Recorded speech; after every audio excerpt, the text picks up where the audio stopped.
अस्सलामुअलैकुम व्यूवर्स, मैं हूं मोहम्मद रिजवान और आप देख रहे हैं YouTube channel Chinese Pakistani foods. तो आज हम बनाएंगे शलजम गोश्त। बहुत ही मज़े का बनता है और ये बहुत ही आसानी से बनता है। तो कुछ लोग शलजम जो है वो अलग से बॉयल करके डालते हैं, लेकिन हम ऐसा बिल्कुल नहीं करेंगे। हम दोनों को एक साथ ही बनाएंगे। तो यहाँ पे मेरे पास है मटन आधा किलो 3 पाव है तकरीबन, और शलजम 1 किलो है मेरे पास। इनको मैंने अच्छे से धोकर छील लिया है। और उसके बाद ये प्याज है, सब्ज़ प्याज है मेरे पास। आप चाहें तो दूसरा भी ले सकते हैं दरमियाने साइज़ का। और 3 अदर टमाटर है मेरे पास दरमियाने साइज़ के। और लहसुन अदरक का पेस्ट 1 बड़ा चम्मच, सुरख मिर्च पाउडर 1 बड़ा चम्मच, नमक 1 बड़ा चम्मच, और सफ़ेद ज़ीरा पिसा हुआ 1 छोटा चम्मच, सूखा धनिया पिसा हुआ 1 छोटा चम्मच, और हल्दी आधा चाय वाला चम्मच।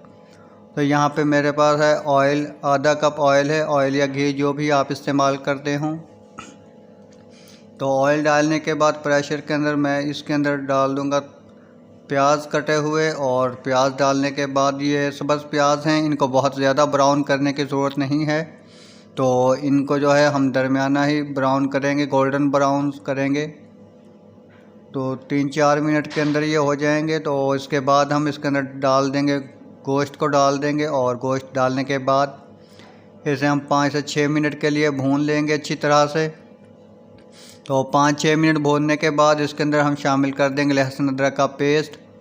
लहसुन अदरक का पेस्ट डालने के बाद 1 से 2 मिनट इसे फ्राई करेंगे। और उसके बाद इसके अंदर हम शामिल कर देंगे स्पाइसेस, जितने भी हैं वो डाल देंगे। और स्पाइसेस डालने के बाद 2 से 3 मिनट के लिए इनको भी भून लेंगे अच्छे से, ताकि मिर्चों का जो है, मसालों का कच्चापन जो है वो दूर हो जाए अच्छी तरह से।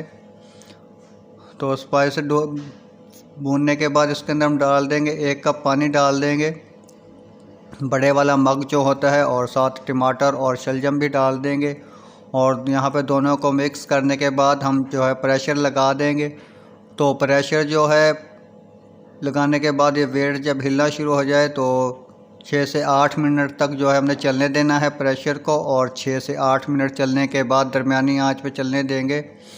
तो 6 से 8 मिनट के बाद प्रेशर को खोल लेंगे। तो यहाँ पे जो है पानी जो है वो बिल्कुल खुश्क हो चुका है। तो अब हम ये गोश्त जो है इसको हम अलग से निकाल लेंगे एक बाउल के अंदर। तो गोश्त एक बाउल के अंदर निकालने के बाद शलजम जो है इनको हम मैश कर लेंगे अच्छे से। जो मैश करने वाला चम्मच होता है उससे अच्छे से मैश करने के बाद इसे 3 से 4 मिनट के लिए भून लेंगे। शलजम जो है इनको अच्छे से भून लेंगे 3 से 4 मिनट के लिए। और उसके बाद 3-4 मिनट भूनने के बाद इसके अंदर गोश्त जो है वापस डाल देंगे दोबारा से। और गोश्त डालने के बाद दोबारा से फिर थोड़ी देर के लिए भून लेंगे 2-3 मिनट के लिए। और यहाँ पे जो है इसे हम रखेंगे थोड़ी देर के लिए, दम पे रखेंगे 2 से 3 मिनट के लिए। तो यहाँ पे शलजम गोश्त जो है वो बिल्कुल तैयार हो चुका है। और इसके अंदर हम डालेंगे पिसा हुआ गरम मसाला 1 चुटकी, और सब्ज़ धनिया डालेंगे। और यहाँ पे इसे हम करेंगे सर्व। तो वीडियो को लाइक करें और चैनल को सब्सक्राइब करें। अपने फ्रेंड्स एंड फैमिली के साथ ज़रूर शेयर कीजिएगा और हमें कमेंट करके ज़रूर बताइएगा। तो मिलते हैं एक और अच्छी सी नई वीडियो के साथ। वीडियो देखने का बहुत शुक्रिया। अल्लाह हाफ़िज़।